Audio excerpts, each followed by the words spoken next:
এই আয়াতের শানে নজরের ভিতরে আব্দুল্লাহ ইবনে সালাম রাদিয়াল্লাহু তাআলা যখন ইসলাম গ্রহণ করলেন, তখন আব্দুল্লাহ ইবনে সালাম একবার সমস্ত সাহাবায়ে কেরাম সমস্ত সাহাবায়ে কেরামকে নিয়ে বসাছিলেন, বৈঠক করতেছে, দুপুরের খানা খাইবে সবাই একসাথে।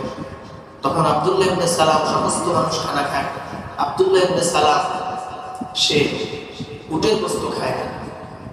ওই সময় উটের গোশত খাওয়া ইসলাম ধর্মে হালাল ছিল, কিন্তু আব্দুল্লাহ ইবনে সালাম যখন ইসলাম গ্রহণ করলো, তার পূর্বে যখন বিদর্ভ ছিল, তখন তার ধর্মের ভিতরে ছিল ইসলাম গ্রহণ করা, তার ধর্মের ভিতরে ছিল উটের গোশত খাওয়া হারাম।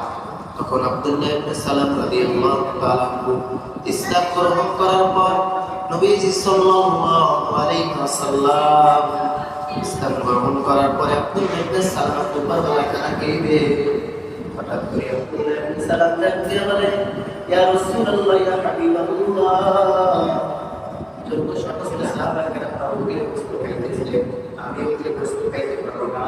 ইয়া রাসূলুল্লাহ, ইয়া হাবিবাল্লাহ, আমার পেটের ভিতরে একটু প্রেশার দিয়ে আমার উটের গোশত খাওয়া হারাম, এই উটের গোশত খাবো না।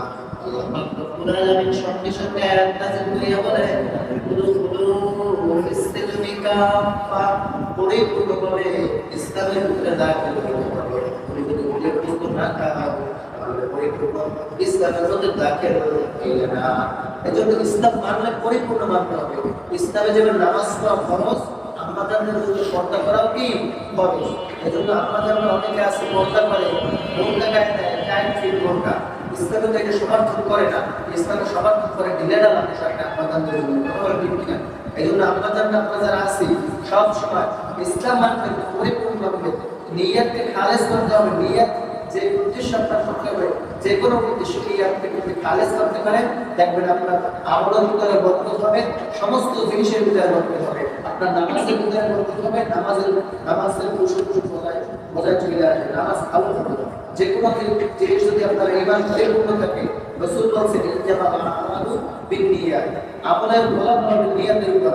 আপনার আমার নিয়ত যদি ঠিক থাকে ততক্ষণ পর্যন্ত আপনাকে পরিপূর্ণ করতে পারবেন না।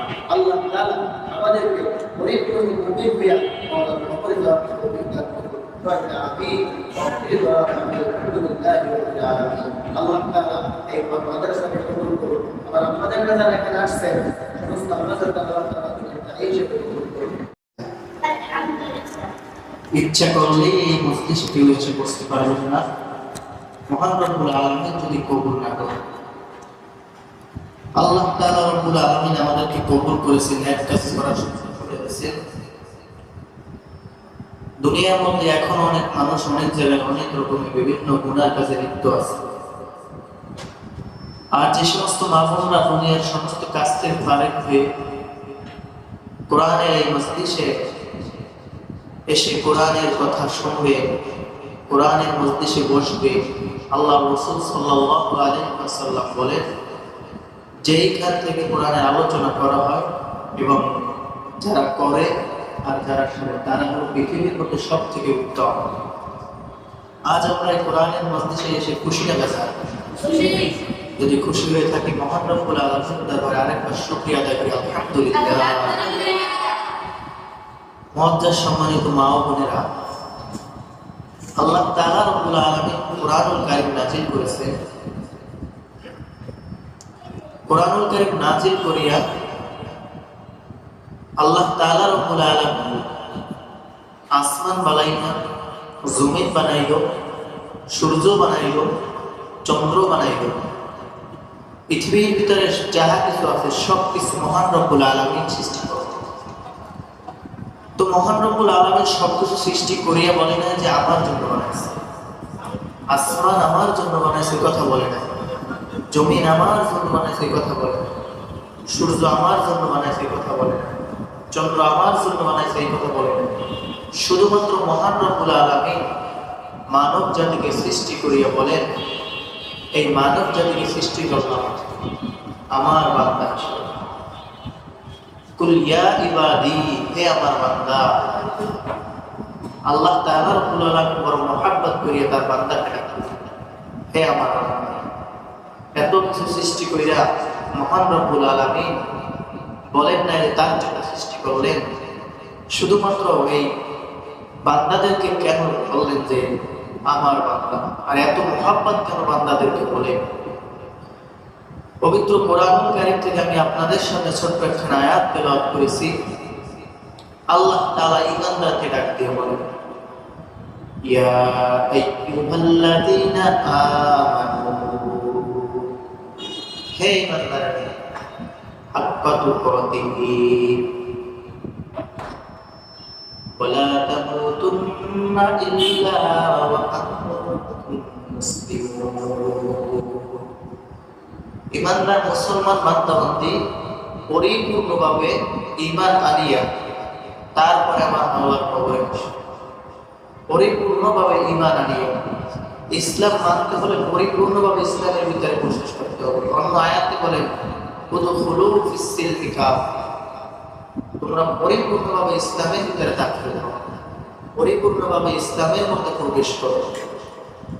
এই আয়াত যখন নাযিল হয়, এই আয়াতের শানে নজুলের ভিতরে আসছে আব্দুল্লাহ ইবনে সালাম রাদিয়াল্লাহু তাআলা।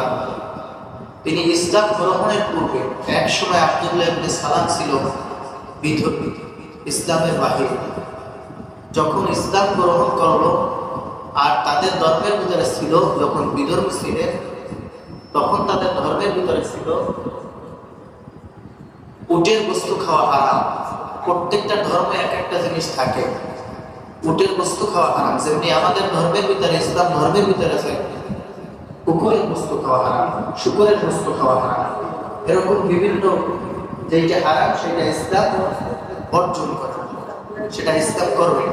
তো মহান রব্বুল আলামিন আপনাকে আমাকে দুনিয়ায় পাঠাইলো এই আয়াতের শানে নজুলের ভিতরে। আব্দুল্লাহ ইবনে সালাম রাদিয়াল্লাহু তাআলা যখন ইসলাম গ্রহণ করলেন, তখন আব্দুল্লাহ ইবনে সালাম একবার সমস্ত সাহাবায়ে কেরাম, রাসূল সমস্ত সাহাবায়ে কেরামকে নিয়ে বসেছিলেন, বৈঠক করতেছে, দুপুরের খানা খাইবে সবাই একসাথে। তখন আব্দুল্লাহ ইবনে সালাম, সমস্ত মানুষ খানা খায়, আব্দুল্লাহ ইবনে সালাম সে উটের বস্তু খায় না। ওই সময় উটের বস্তু খাওয়া ইসলাম ধর্মে হালাল ছিল, কিন্তু আব্দুল্লাহ ইবনে সালাম যখন ইসলাম গ্রহণ করলো, তার পূর্বে যখন বিধর্মী ছিল, তখন তার ধর্মের ভিতরে ছিল ইসলাম গ্রহণ করা, ইসলাম তার ধর্মের ভিতরে ছিল উটের বস্তু খাওয়া হারাম। তখন আব্দুল্লাহ ইবনে সালাম রাদিয়াল্লাহু তাআলা ইসলাম গ্রহণ করার পর নবীজি সাল্লাল্লাহু আলাইহি ওয়াসাল্লাম ইসলাম গ্রহণ করার পরে আব্দুল্লাহ ইবনে সালাম দুপুরবেলা খানা খাইবে। হঠাৎ করে আব্দুল্লাহ ইবনে সালাম ডাক দিয়ে বলে, ইয়া রাসূলুল্লাহ, ইয়া হাবিবাল্লাহ, যত সমস্ত সাহাবারা উটের বস্তু খাইতেছিলেন, আমি উটের বস্তু খাইতে পারবো না।